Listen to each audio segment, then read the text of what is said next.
இனிய குழந்தைகள் தின நல்வாழ்த்துக்கள்.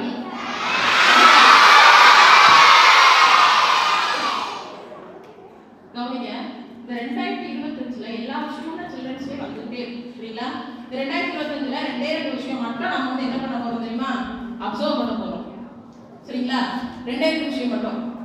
எந்த கிளாஸா இருந்தாலும் சரி, யாரா இருந்தாலும் நல்லா கவனிச்சுக்கோங்க. கிட்டத்தட்ட ஒரு 40 இயர்ஸ் முன்னாடி 2011 சரிங்களா? 2011 வேர்ல்டு மேட்ச் நடக்குது. கிரிக்கெட் யாருக்கெல்லாம் பிடிக்கும்? கிரிக்கெட்ல வேர்ல்டு மேட்ச் நடக்குது. ஓகே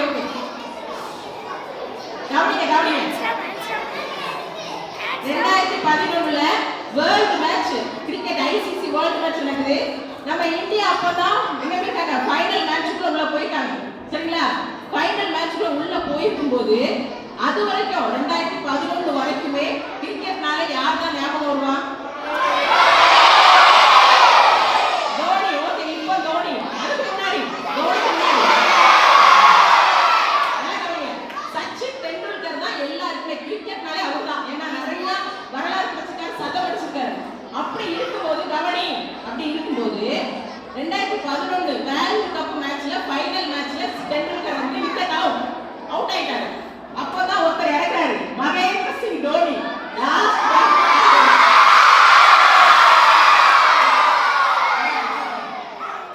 லிசன் பண்ணுங்க. மகேந்திர சிங் தோனி மகேந்திர சிங் தோனி கையில தான் இப்போ இந்தியா ஜெயிக்குமா தோக்குமா அப்படின்னு இருக்குது. 2011 ஓகேயா? இப்போ அவர் அடிக்கிறாரு, கரெக்டா? லாஸ்ட் ஓவர், லாஸ்ட் பால், ஒரே பால், ஹெலிகாப்டர் ஷாட்ல போகுது, 6 அடிக்கிறாரு.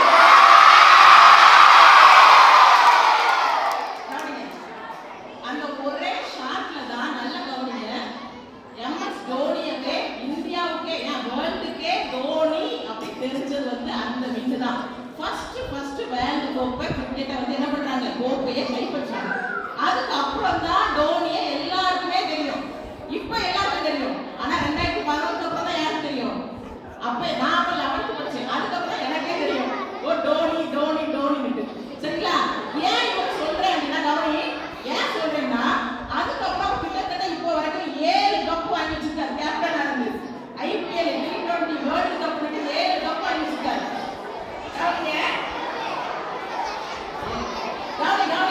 கவனி ஏன் சொல்றேன் அப்படின்னா அவரும் கவனிங்க, தோனியும் ஸ்கூல்ல படிக்கும்போது அவர் ஒரு ஃபுட்பால் பிளேயர். நல்லா கவனிங்க, ஸ்கூல்ல படிக்கும்போது லிசன், தோனி வந்து ஒரு ஃபுட்பால் பிளேயர். சரிங்களா? அவர் ஃபுட்பால்ல கோல் கீப்பரா இருந்தார். என்ன இருந்தாரு?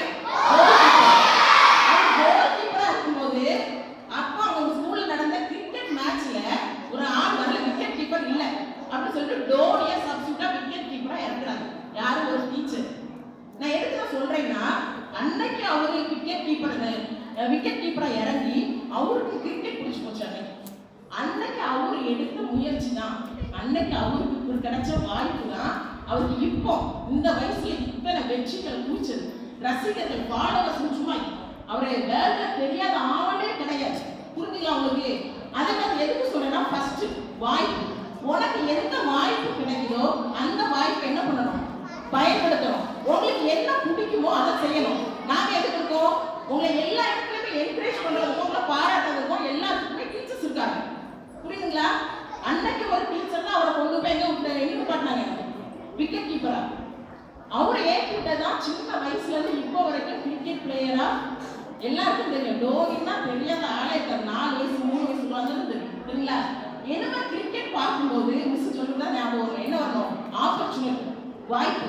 கிடைக்கிற ஆப்பர்ச்சுனிட்டி நம்ம என்ன பண்ண தெரியுமா? பெஸ்டா பயன்படுத்தணும். போன்லயே கிரிக்கெட் விளையாடக்கூடாது, போன்லயே ஃப்ரீ ஃபயர் விளையாடக்கூடாது. எங்க விளையாடணும்? கிரவுண்ட்ல போய் விளையாடணும். புரியுதுங்களா? கிரவுண்ட்ல விளையாடணும். போன்லயே எல்லாம் விளையாண்டு போன் எல்லாம் விளையாண்டா எந்த பிரயோஜனம் நமக்கு கிடையாது. நேரம் வேஸ்ட், எல்லாம் வேஸ்ட். ஆனா நம்ம எதுல காட்டணும்? முயற்சியில காட்டணும். அடுத்த ஒருத்தரை பார்க்க போறோம். Football, world football super star பத்தி பார்க்க போறோம்.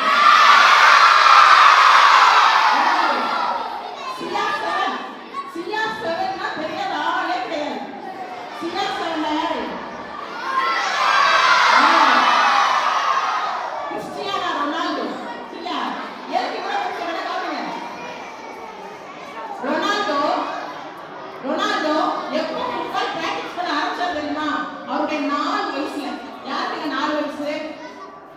84 எல்லாம் 85 மேல 60 மேல உட்கார்ந்துருக்கோம்.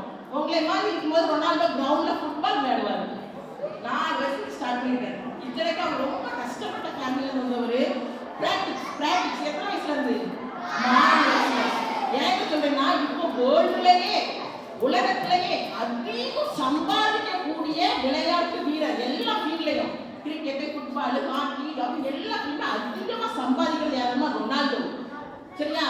ரொனால்டோனா அவருக்கு போட்டியில யாரும் இல்லை கிடைக்கூடாது. ரொனால்டோக்கு சிறந்த போட்டியாளர் ஒருத்தர் யாருன்னா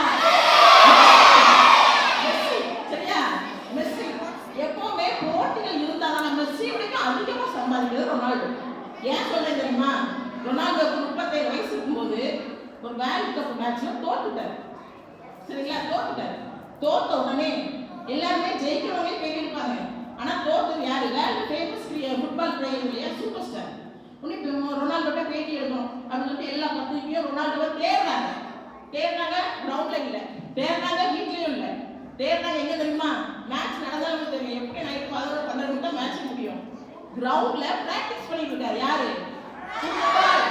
ஃபுட்பால் உலகின் சூப்பர் ஸ்டார். மேட்ச்ல தோத்துட்டோம் 35 வருஷம் எங்க பண்ணிட்டு இருக்காரு? பிராக்டிஸ் பண்ணிட்டு இருக்காரு. சரிங்களா? இதுதான் உங்களுக்கு சொல்றேன். எப்பவுமே நம்ம கடின உழைப்பு மட்டும் என்ன பண்ணவே கூடாது, விட்டுறவே கூடாது. இனிமே ஃபுட்பால் மேட்ச் பார்க்கும்போது ரொனால்டோவோட பிராக்டிஸ் தான் உங்களுக்கு ஞாபகம் வரும். நீங்க என்ன பண்ணணும்? பிராக்டிஸ்.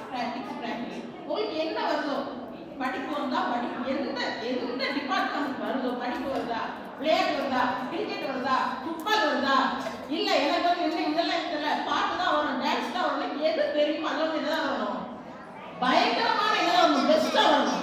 சரிங்களா? இந்த மெஸ்ஸி வந்து இப்போ 2 வருஷத்துக்கு முன்னாடி கவனிங்க, ஒரு வேர்ல்ட் கப் வந்து வின் பண்றாரு. யார்? மெஸ்ஸி. ஃபுட்பாலோட அசுரன் அவரு வின் பண்றாரு. வின் பண்ணிட்டு என்ன பண்ணாரு தெரியுமா? அந்த போட்டோ பயங்கர வைரல் ஆச்சு, பெரிய பசங்களுக்கு எடுத்துருக்கோம். வின் பண்ணிட்டு என்ன பண்ணாருன்னா அந்த வேர்ல்டு கப்பை பக்கத்துல வச்சுட்டு பெட்ல படுத்து தூங்கினாரு. இந்த போட்டோ யார் மாட்டீங்க?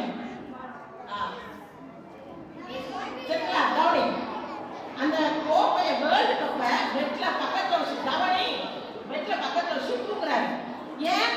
ஏன்னா அவருடைய கனவு என்னது? வேர்ல்டு கப் ஜெயிக்கணும். அதே மாதிரி தான் அப்துல்லா மையா பயங்கரமா சூப்பர் ஸ்பீச்ல ஒரு கோர்ஸ் சொல்லியிருப்பாரு. தூக்கத்துல வர்றது கனவு கிடையாது. நல்ல கனவு. தூக்கத்துல வர்றது கனவு கிடையாது. நம்ம தூங்க விடாம பண்றதுதான் கனவு. நம்ம எல்லாருமே கனவு இருக்கணும். இப்ப இந்த சில்ட்ரன்ஸ் டேல நேரு மாமா சொன்னதும் அதுதான், அப்துல்லா மையா சொல்றதும் அதுதான். எல்லாருக்கும் கனவு இருக்கணும். ஆனா சும்மா தூங்குறது கனவு வரக்கூடாது.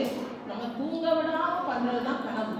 அப்படி கனவு கண்டா மட்டும்தான் இந்த கப்பை என்ன பண்ண முடியும், அணைச்சிட்டு தூங்க முடியும். ஸோ அப்படி இந்த 2 காரியங்களை மட்டும் நம்ம கட்டிட்டு போகிறோம். ஒன்று என்னது? ஃபர்ஸ்ட் என்னது? கிரிக்கெட்ல வாய்ப்பு.